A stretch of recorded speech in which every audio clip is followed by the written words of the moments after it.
สิบ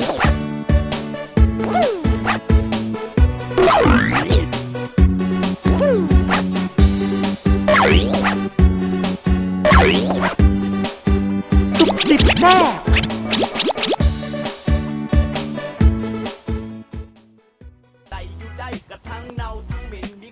สวัสดีท่านผู้ชมขอต้อนรับท่านเข้าสู่รายการซุปซิปพาพี่พวกเราในมื้อนี้น่าจะสัมภาษณ์ผัวของอามี่ผัวในเรื่องนะผมเป็นตัวจริงนะผมเป็นผัวนอกเรื่องนะผัวในเรื่องก็คือไอ้ตายพีเจตายนั่นเองที่ว่าเพื่อนในความแสดงแล้วก็แสดงความกับอามี่จะไปถามความรู้สึกเพื่อนหลังจากที่ว่าแสดงแล้วเป็นยังไงมีความภาคภูมิใจอย่างแน่แล้วก็แล้วเพื่อนจะมีพวกเราเรื่องต่อไปบอเป็นว่าตอนนี้ไปฟังบทสัมภาษณ์ของไอ้ตายสุบสิบแซ่บสบายดีไอ้ตายเป็นยังไงเห็นพวกเราที่ตัวเองแสดงออกมาแล้วรู้สึกดีเนาะรู้สึกดีออกมาแบบบุคคลคิดเป็นยังไงเราที่ตื้นตันแหงจะยกให้ไม่ยินว่ายูโฮนี่ถือกระเจ้าตีจ้ะนั่นแหละถือสาวนึงนั่งข้างๆเนาะกีดแบบจะพูดเรากีดอย่างคือเอมี่แดงก็เลยแข็งแล้วก็อภัยนะตอนแสดงนี่กะตีไอ้ตายอย่างเดียวเลยไอ้ตายทั้งได้ดมขี้เต่ามีถึงมีตีอันนี้จนมีสร้างนึงที่ว่าแบบเพิ่นเอิญแต่ผู้สาวที่มีบ่พอใจมีกับไปตีอันนี้เพิ่นจะว่าเมืองเงิน30,000บอกไม่ได้เครียดแฮมมี่มันบอกไม่ได้เครียดไม่เครียดมาไหนแต่ว่าตอนกินเตาเนาะคุณแดงนี่ถึงกับจ่ายมาสักซักนี่แบบให้กินจริงแสดงแทนมาสักสาวอ่ะวันที่26นี่ยังไงเต็มที่กว่านี้บอกคิดฝากแล้วกันเนาะวันที่26ที่จะมาฮอดนี่วันที่26 27เดือนเมษายนเนาะปี2014เนาะเขาพ้องมาเต็มทีกันแน่นอนนะมวนจะฝากแล้วกันนะครับทุกคนเนาะคนลาวน้ำกันมาเบิ่งหนังลาวน้ำกันเนาะเรื่องพวกเงาลาวเนาะซอยกันเนาะได้ยินว่าจบจากนี้แล้วไอ้ตายมีอีกเรื่องนึงก็มีนะถ่ายหนังอีกหนังนึงคือพวกเงาเรื่องกันเรื่องจันทร์อินเลิฟมือใดถ่ายอันนี้ยังโบแน่ใจเดียวน่าจะเป็นแล้วปีใหม่เดือน5เดือน6ประมาณนี้เนาะก็ยังแต่ว่ายังโบแน่นอนเนาะก็ไปถึงน่าจะได้ก็ถ่ายติดตามเลยเนาะติดตามเลยให้ตายได้ปีใหม่ฟ้าใหม่กับสิบมาถึงละอวยพรให้เนี่ยให้ทุกคนสุขภาพแข็งแรงเนาะไปลิ้นเนาะไปลิ้นเวลาไปลิ้นระมัดระวังเมาก็ต้องมีสติเดี๋ยวแล้วกันเนาะเมาบ่ครับรับอยู่หั่นแหละรับอยู่นั่นคันได้รับเขาจะได้ตายเด้อ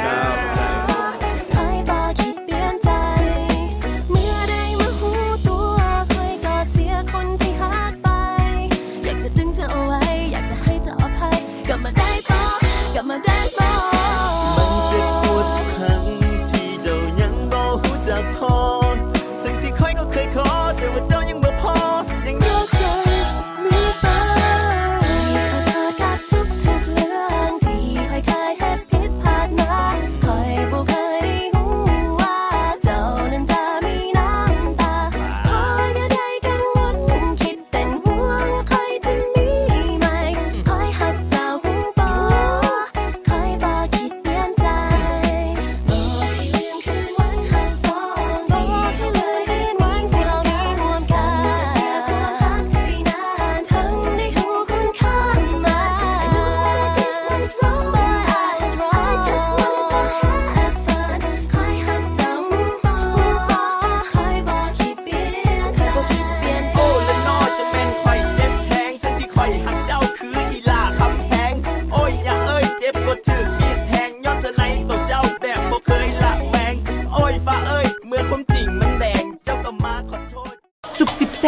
แสดงแท้เจ็บแท้เหม็นแท้แบบบริษัทสแตนด์อินมูไอ้ตายศิลาบ่นะแสดงกับอามี่เท่านี้นะเพราะอามี่ก็ถือว่าสร้างปัญหาให้อายเป็นหลายเติมนี่เรื่องกินขี้เตาโอ้ยโบแมนมันแบบเมื่อนั้นบ่ได้ป้องกันตัวเองเพราะว่าแบบอากาศมันฮอนเดย์เป็นฮอนแดดออกมาเมื่อนั้นไปทานแล้วแกตีแท้แต่อันนี้เราจนเขียวหมดเลยนะมื่ออามี่รู้สึกผิดได้ไอ้ตายเขาขอโทษก็พยายามขอโทษเราแต่แล้วก็บวกค่อยแบบลมน้ำไม่อย่างนี้แหละแล้วสุดท้ายเราก็ลมน้ำแล้วว่าบุเป็นอย่างแล้วเราก็มาซุ่มอยู่นั่นแค่ขอบใจไอ้ตายแล้วก็มีหลายซีนเลยเกิดว่าจะเป็นซีนในห้องนอนหรือในห้องน้ำนี่แม่นยกความดีให้ไอ้ตายหมดเลยเพราะว่าไอ้ตายเป็นคนที่ซ้อมให้ทุกสิ่งทุกอย่างก็ดีใจเลยที่เราได้แสดงห้องกับไอ้ตายบอกว่าต่อไปเราอาจจะได้แสดงความกันอีกนึงเพราะว่าคือที่บุ้ยไข่โทนามีได้เท่ากับไอ้ตายแหละในระยะนี้มาสุดท้ายแต่อย่าฟ้าวลาบได้ไอ้ตายเด้ออย่าฟ้าวลาบแล้วตอนนี้พักกันก่อนแล้วอะไรเงี้ยค่ะไปเข้ามาซุปสิบแซ่บ ผมก็มาหลานแล้ว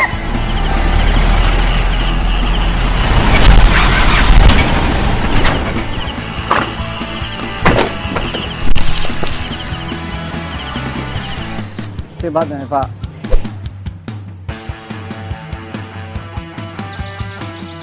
ค่ะคือบัตรเอ็นโฟนแดงเอาเล่นท้ายมือไม่เขาอยู่ด้วยเอายับ1 2 3เงินอัพเชียร์ได้ก่อนเนี่ยพี่อัพจริงไหนนี่กล้องถ่ายรูปเดบุเมนไอแพด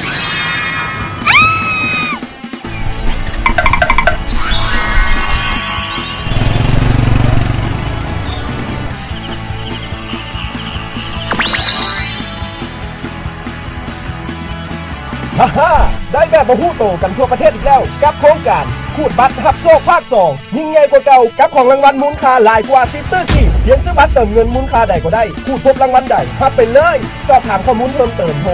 101ลาวโทรคมของคนลาวเพื่อสังคมลาวเปิดให้แลกอีกแล้วกับโครงการเบอร์ละ5ท่าฝันสะสมคะแนนเพื่อแลกเครื่องรางวัลจากลาวโทรคมคะแนนสะสม500คะแนนแลกได้เสื้อโปโล1ผืน 1,000 คะแนนแลกได้โทรศัพท์วินโฟนตั้งโต๊ะ1หน่วย 1,500 คะแนนแลกได้โทรศัพท์วินโฟนมือถือ1หน่วย 2,000 คะแนนแลกได้ HSPA เกตจัม2เมกะบิตพร้อมซิม 4,000 คะแนนแลกได้ HSPA 21จัม6เมกะบิตพร้อมซิม 7,000 คะแนนแลกได้แอร์การ์ด 4G 1 อันนอกจากนี้ท่านยังสามารถเปลี่ยนจากของรางวัลมาเป็นมูลค่าโทรหรือลิดอินเทอร์เน็ตดาต้าก็ได้อย่าลืมท่านสามารถสืบต่อสะสมคะแนนไปจนถึงวันที่31เดือนธันวาคมปี 2014 นี้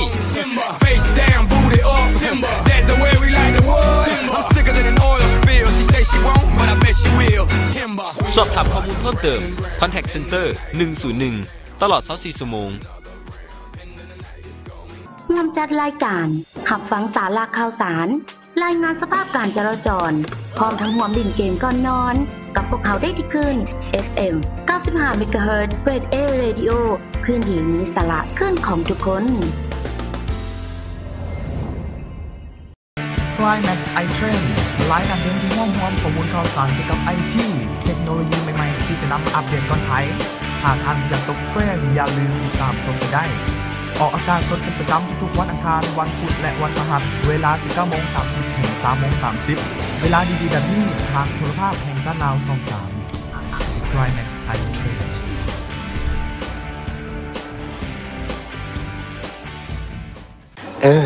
วินาถามเด้ถามยังล่ะว่าผู้ชายในอุดมคติของวินาเป็นคนจังไดขอเพียงแต่เราเป็นคนที่ใจดีมีน้ำใจฉันก็หาบ่ยากกันนะแต่มันก็มีจุดอื่นอีกน้อยนึงหั่นนะฮู้จักเบิ่งแยงตัวเองบ่ซ้ำแบบไผที่สำคัญที่สุดเลยหั่นนะเราต้องเป็นคนลาวสบายดีอ้าวทันมาจังไดน้ำของเบียร์ของคนลาวฮอนเว็บฮอเอสรุ่นใหม่ตื่มเต็มความทันสมัยให้ทานสุกสิบแซ่บมาเลยเนี่ยนี่เขาจะไปสัมภาษณ์ไอ้บ๊อบฟีแมนกับไอ้โต้เนาะจากเอ็กตรีมไปสัมภาษณ์เรื่องหลังจากที่เป็นเบิ่งมุ่งเงาห้างอีหลีแล้วก็สัมภาษณ์เรื่องกัน MV แล้วก็เพลงของไอ้บ๊อบฮันทวีว่าชีผู้นะปล่อยตอนวันที่14กุมภาที่ผ่านมาอันนี้จุดว่าเดือนเมษาแล้วยังไม่เห็นปล่อยออกมาปานนี้เพื่อที่มีคำแก้ตัวว่าอย่างไรมีว่าไปสมบทบาทของไอ้บ๊อบเนาะสุกสิบแซ่บสบายดีเป็นยังไงเป็นพุ่งเราให้ดีแล้วให้ดีมวนนะคือว่านักแสดงอยู่ในนั้นติดตากันหมดเป็นแอมมี่เป็นอย่างงามเป็นบอกอันบทคือสิบทได้เขียนแล้วก็บทได้เล่ามาแต่ว่าอยู่ในนั้นเป็นแอมมี่เลยอะไรแอมมี่น่ะผู้ใดเบิ่งหนังแล้วนี่เลยหัวอันนั้นมันเป็นแอมมี่เลยงามเขาต้องงามเลยเนาะโดยแมนงามอย่ายิกกันแม่ตัวเลยว่างามการหมายถึงว่าตัวละครทุกตัวในหั่นเป็นตัวเด่นกันเมื่อแล้วก็สามารถดำเนินเรื่องได้ดีเบิ้งแล้วก็เพิ่นเพราะว่าหนังลาวเฮาเนาะที่ว่าเบิ้งมาแต่ละเรื่องมันก็มีการพัฒนาขึ้นมาเรื่อยๆนี่ก็ล่าสุดก็ถือว่าดีเป็นการก้าวที่สำคัญขอบใจหลายนะที่เราบอกแต่ว่าขอถามเรื่องเพลงไอ้บ๊อบก่อนถ้ากำลังว่าสิปล่อยบ่เห็นปล่อยมิดแมนต้องถามโต้เพราะว่าโต้อยากเฮ็ดบ๊อบ MV ตัวนี้กับเราจะต สั่งเราเป็นบ่ บ่โดยตัวตัวเป็นคนนิสัยสั้นแต่ตัวจริงของเราเป็นยังไงคนนิสัยจังสั้นนิสัยผู้จัดการผู้นี่บ่มักนักกันเองได้เป็นยังไงสรุปแล้วมือไหนบาสิปล่อยไว้นี่แต่พร้อม MV แน่นอนไว้นี่บอกคอนเฟิร์มน้องขอบใจหลายเลยบอกสุบสิบแซ่บสรุปว่าสิ่งที่จะบอกกันเนี่ยย่องมันหรอต้องย่องเลยเรามีก็ต้องมาเป็นย่องแน่นอนสรุปเรื่องผลงานเพลงนี่ทาออกพร้อม MV ไอโต้เพิ่นก็บอกว่าไวๆนี่คอนเฟิร์มแน่นอนไวๆนี่จะได้เห็นให้จากมือเดบูเป็นคำต้อของดาราที่ว่าเขาสามารถปฏิเสธได้คอนเฟิร์มออกมามือใดก็สามารถติดตามได้ถ้ามองว่าผลงานเพลงเนี่ยม้วนอีหลีที่ว่าจะปล่อยออกมานี่นะเป็นผลงานเพลงตาตอนนี้พากันก้อนแล้วอะไรเงี้ยไปทำมาสุบสิบแซ่บ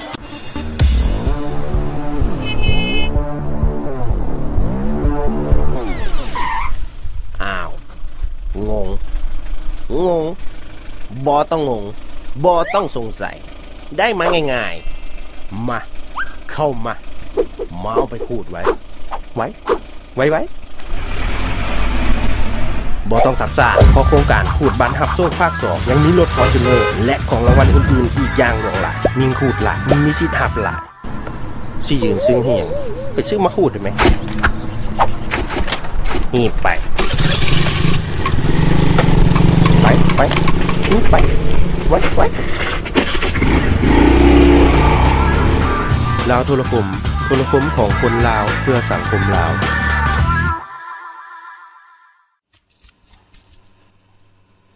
ยังบ่พอหาพันอาย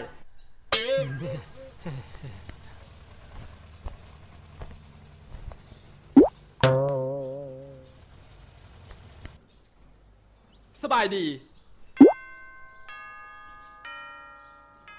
ปีโตรเทศลาวภูมิใจนำเสนอนวัตกรรมใหม่ในการเติมน้ำมันต่อไปนี้ท่านไม่ต้องเสียเวลากับการเก็บเงินสดซ่อนเงินนับเงินและถ่ายเงินทอนอีกต่อไป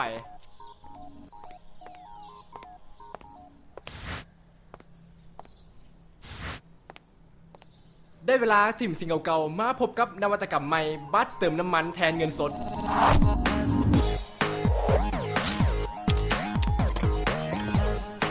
คุ้มค่าปลอดภัยทันสมัยควบคุมได้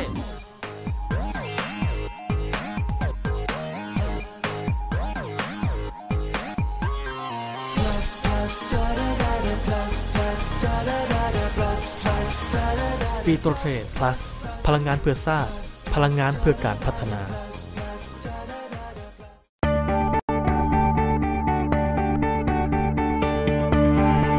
หลายคนเมื่อห่างไกลกันการที่ได้ยินเสียงของคนที่เราหักก็สามารถเปลี่ยนเป็นกำลังใจให้มีความสุขได้แบบบ่ยากหลายคนหักที่จะสร้างสรรค์พร้อมกับแบ่งปันให้คนอื่นได้ชื่นชมหลายคนและอีกหลายเหตุผลที่เฮ็ดให้เฮาต้องพัวพันกัน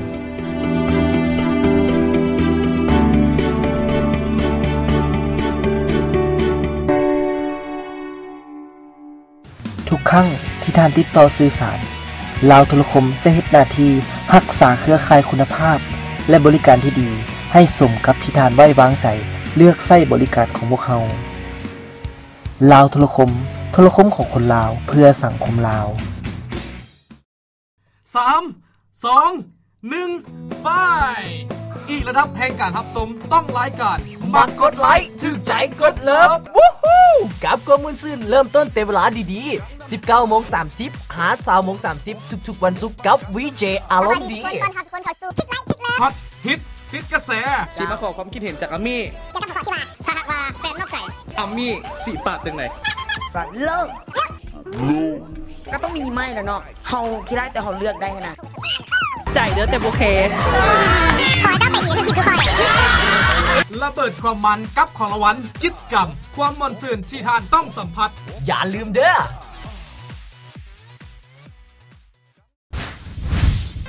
ท่านสามารถติดตามรับชมรายการเจ็บหันษาออกอากาศสดทุกวันจันทร์จนถึงวันอาทิตย์ ซึ่งจะพบกับหลากหลายพิธีกรพร้อมกับเสียงเพลงมวลๆและการลิงเกมแจกมูลค่าโถเริ่มแต่เวลา 17:15 น.จนถึง 18:15 น.ทางโทรภาพแห่งชาติลาวช่อง 3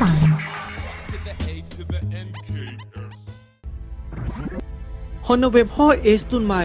ตื่มเต็มความทันสมัยให้ทานสุบสิบแซ่บมาอะไรเนี่ยนี่เขาจะเป็น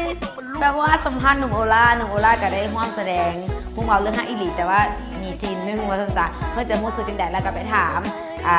เรื่องของผลงานเพื่อนในระยะนี้คือเห็นมิดๆแล้วก็เพื่อนกับมวยพรตีแม่ให้กับทุกคนเอาเป็นว่าตอนนี้เป็นฟังบทสัมภาษณ์ของหนุ่มโอล่าและสุบสิบแซ่บสบายดีโอล่าสบายดีจ้าไปยังใดเบิ่งห้องเงาตัวเองแสดงน้อยนึงเมื่อกี้นี่เป็นบาปอยากเป็นไอ้ตายเป็นเราหน้าตายดีค่อยเลือกได้ต้องการยังไงหน้าขาวๆเป็นไอ้ตายเจ้าอะนะแสดงได้ดีเลยจะเป็นผัวค่อยได้ฉันเคยใจแห้งๆค่อยบอกเป็นผัวค่อยเลือกอะไรแล้วมาอีกตอนหนึ่งตอนไหนอีซัมซุ่มอันอยากถามมันเป็นตัวแท้วะที่เป็นยังไงต้องติดตามเอาเองซะในวัยนี้นอนที่จะหกมันตึกแหลมตึกแหลมตึกสุนานี่บุษนใจมักคูนี่เด้อสุนาบุษนใจจะแสดงกับหุ่งเงาไม่ยังอ๋อกูน่าจะมีหุ่งเงาตัวนึงที่มันยังไม่ได้ใส่ไม่ได้ละชื่อวันหน้าทั้งคุณใหญ่คุณแหล่เขาโดนตื้อบ้างจ้ะโอ้โหคือจ้าฉันมือได้ของอูล่าใส่อันนี้ก็ที่ได้ไปตึกหนาวโอ้ยมากหลายคนนี้มักประมูเลยสำหรับผลงานของล่าในยานี้มีอย่างก็คือผลงานกับส่วนตัวกันเป็นเราเห็นเรื่องส่วนตัวนิดนึงแล้วก็เรื่องเพลงเนี่ยเขาโบทีมแน่นอนเพราะเป็นสิ่งที่น้องในยานี้เนาะก็เกี่ยมด้วยว่าที่เป็นเรื่องใดติดตามดีๆด้วยเพราะว่าเขาตั้งใจเห็นเรื่องตัวสุดต่อไปปีใหม่ฟ้าใหม่อวยพรไวๆก็ท่านก็ขออวยพรให้ทุกคนเพราะว่าผู้ใหญ่เด็กน้อยอย่างแล้วแต่เนาะมีสุขภาพเข้มแข็งจากโรคภัยไข้เจ็บดำเนินถึงเรื่อยและสำคัญการดื่มน้ำอย่างมันกับมวลอยู่เนาะแต่ว่าพวกเราต้องระมัดระวังการไปกันมาขี่รถจะสุขีไว้ให้อภัยกันได้ก็ให้อภัยกันอยากให้ทุกคนม่วนกับปีใหม่ที่จะมาฮอนนี่ขอบใจหลายครับสุบสิบแซ่บเห็นยามใดก็ยังหน้าตาดีบ่สร้างแต่ว่าจ่อยลงไปหน่อยนึงจะแสดงเป็นผัวเขาอีกได้ห่ะเลือกเด้อก้าวมือใหญ่ของลงนะในวัยนี่ก็อาจจะมีผลงานตอนนี้ก็ถือว่าซุ่มเฮ็ดธุรกิจของตัวเองก็คือห้องอาร์ตของเพื่อนนั่นแหละแต่ไม่ก็มีผลงานออกมาคันมือใดแล้วก็ชี้แจงอีกเท่านึงว่าซั่นตอนนี้ความแซ่บบริเหมือนอยู่นี่ใดเวลาให้มือติละก่อนจากลากันไปขอบใจกับผู้ใหญ่ใจดีของพวกเราบ่จะเป็นทางบริษัทรัฐวิสาหกิจลาวโทรคมนาคมคนลาวเพื่อสังคมลาวขอบใจกับ Honda ผลิตภัณฑ์จากบริษัท NC จำกัดขอบใจกับน้ำของเบียร์และก็ต้องขอบใจกับทางบริษัทปรีโตรเลียมเทรดดิ้งมาจำกัดสำหรับท่านใดอยากควบคุมราคาน้ำมันตนเองสามารถจ่ายบัตร Class Card แทนเงินสดได้มีหลายบัตรให้ท่านเลือกบ่จะเป็นบัตรส่วนบุคคลหรือนิติองค์กรต่างๆที่สอบถามข้อมูลตื่นที่ call center 1122ได้และห้างผสมพันธุ์ใดที่ว่าอยากได้เสื้อใหม่งามๆแบบนี้อย่าลืมไปที่ห้างแม่บัวคำเสื้อใหม่ตั้งที่ตลาดโคดินเข้าห้องหมู่ปิ่นไปห้องที่3ของเบื้องซ้ายมือกระเลี้ยวไปและก็ห้างที่4ของเบื้องซ้ายมือก็จะเป็นห้างคนละและสำหรับท่านที่ว่าอยาก cover เพลงมี cover เพลงหรือว่าอยากโอ้ลงกับเราสามารถเข้าไปได้ที่ facebook.com/success สำหรับมื้อนี้มีพร้อมทีมงานสุขขอจากลาไปก่อนพบกันใหม่ในอื่นสวัสดีสุบสิบแซ่บ